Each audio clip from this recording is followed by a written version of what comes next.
একটি ভিডিও সম্প্রতি ভাইরাল হয়েছে। একজন প্রবাসী বাংলাদেশে সৌদি কফিলের জন্য সান্ডা ধরছেন। প্রশ্ন হলো, সান্ডা খাওয়া জায়েজ আছে কিনা? সান্ডা সাধারণত মরুভূমিতে হয়ে থাকে এবং এটি সরীসৃপ প্রজাতীয় একটি প্রাণী। দেখতে গুই সাপের মতোই অনেকটা। এই সান্ডা, এটাকে কোরআন এবং হাদিসের ভাষায় দব বলা হয়। এখনও আরব দেশগুলোতে এটাকে দব বলা হয়।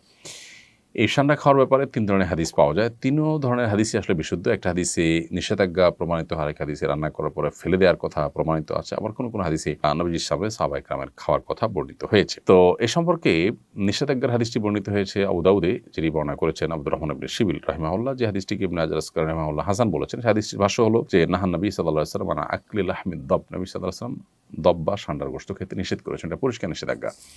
আরেকটি হাদিস বর্ণিত হয়েছে মুসনাদে আহমদে, যেটিকে ইমাম ইবনে হাজাম এবং ইমাম আইনি এবং শাওকানি রাহিমাহুল্লাহ তারা সহিহ বলেছেন। হাদিসটিতে নবী করিম সাল্লাল্লাহু আলাইহি সাল্লামের উপস্থিতিতে সাহাবায়ে কেরাম কোনো একটা জায়গায় গিয়ে সেখানে প্রচুর পরিমাণ দব দেখতে পেলেন। সেই দবগুলো তারা ধরে রান্না করেছেন। এরপর নবী করিম সাল্লাল্লাহু আলাইহি সাল্লাম বনী ইসরাঈলের একটি প্রাণী বিশেষ, যেটা আকৃতিকে বিকৃত করে দেওয়া হয়েছে শাস্তিস্বরূপ, সেটা হওয়ার আশঙ্কা নবী সাল্লাল্লাহু আলাইহি সাল্লাম করে সেটি ফেলে দিতে বললেন। সাহাবায়ে কেরাম সেটি ফেলে দিয়েছেন, পরে তারা আর খাননি। আরেকটি হাদিস বর্ণিত হয়েছে আব্দুল্লাহ ইবনে আব্বাস রাদিয়াল্লাহু তাআলা আনহু থেকে, সেটি সহিহ মুসলিমে বর্ণিত হয়েছে এবং সেখানেও দেখা যায় যে নবী করিম সাল্লাল্লাহু আলাইহি সাল্লামের সামনে সাহাবায়ে কেরাম খাবার খাচ্ছিলেন এবং সেখানে বিভিন্ন আইটেম ছিল, দব ছিল। তো অন্যরা খেয়েছেন, নবী সাল্লাল্লাহু আলাইহি সাল্লাম সেটি খাননি, পরিহার করেছেন। তো ৩য় নম্বর হাদিস থেকে অনুমোদন বোঝা যায়।